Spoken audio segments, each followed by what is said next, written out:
Hello, my name is Nikaan Koupaei-Abyazani, and I recently graduated from the University of Wisconsin-Madison with a BS in Physics and Astronomy.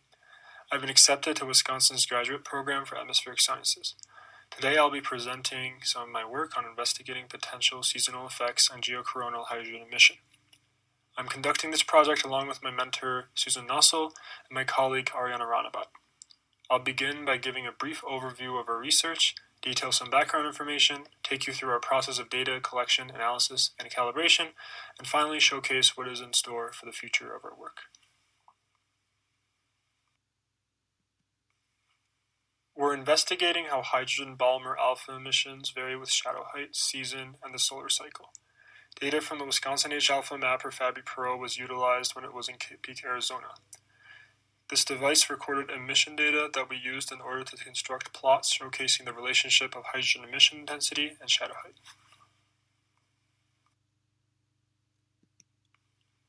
Currently, my efforts are focused on investigating how hydrogen emission variability is affected by seasonal changes. I'll be plotting the summer months of each year and comparing them with the existing winter data. This research may give us a better idea of how atomic hydrogen behaves in the thermosphere. Furthermore, understanding natural variability will grant us the ability to detect potential anthropogenic influence on the upper atmosphere. Now I'll go into some of the background of our research. So the sun goes through natural cycles of high and low solar activity. This is what's known as the solar cycle. The period of the cycle is about 11 years, and the WAM has taken data at a time of solar maximum, 2000-2001, and a solar minimum, which is 1997 and 2006. And notice the dramatic change in sunspot number from 1990 to 1996, from 1996 to 2001, and from 2001 to 2009, and so on. According to this graph, we're currently residing at a solar minimum year where the number of sunspots are at a minimum. So now I'll go into the hydrogen Balmer alpha emission. So this type of emission is at a wavelength of about 656 nanometers, which tends towards a red-like color in the visible spectrum. Hydrogen atoms are excited by solar radiation, which is then followed by a spontaneous drop in energy. For the Balmer alpha transition in particular, the electron is initially positioned in an n equals 3 shell, and it loses energy and transitions to the n equals 2 shell. This transition results in the emission of H-alpha light that is observed by WAM. The FABI-Pro interference pattern is then converted into a spectrum that we utilize in our data analysis. I'll also introduce another parameter. This is the shadow height or shadow altitude. And this is the length denoting the vertical distance from the Earth's surface to the edge of its shadow. So in the diagram on the right there, you can see that this distance is denoted by the blue line.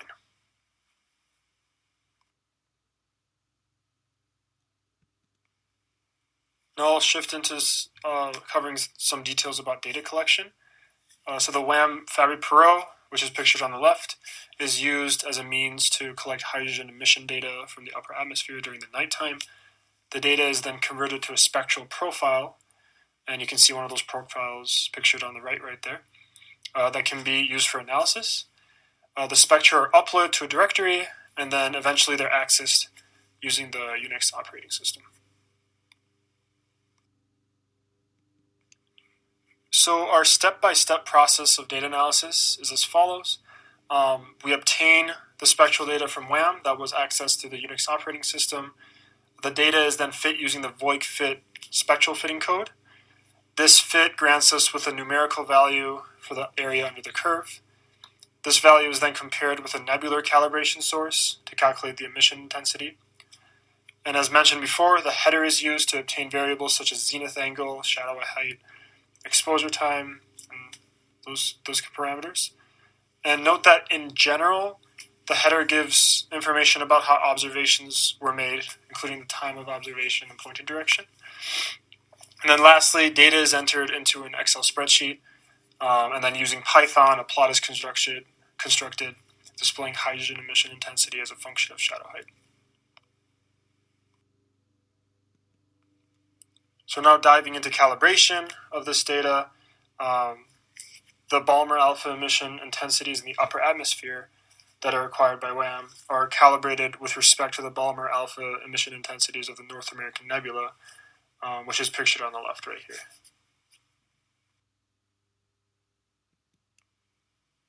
We then use the following equation to calculate the intensities in the geocorona.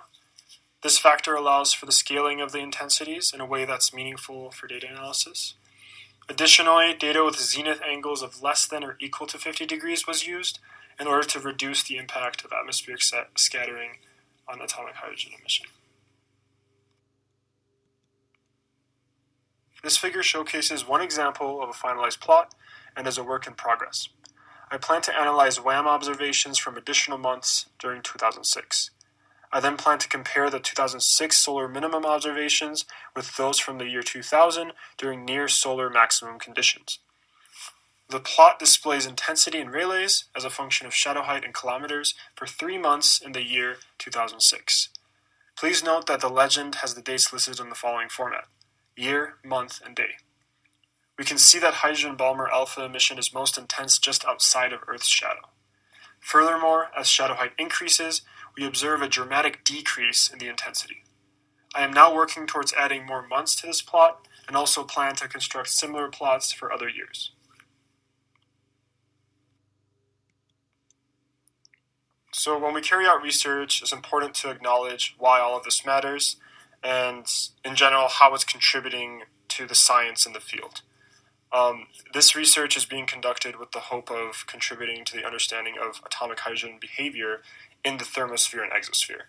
Furthermore, understanding natural variability may also assist us in isolating potential markers for climate change impacts on the upper atmosphere. Other similar studies include work by Gallant et al. In 2019, which showed that the dusk-dawn difference in Balmer alpha intensity depends on season. Our future plan is to extend our focus to the southern hemisphere. Since the WAM instrument has moved from Kitt Peak, Arizona to the Coquimbo region in Chile, we will now be able to analyze data from another geographic location to complement our findings.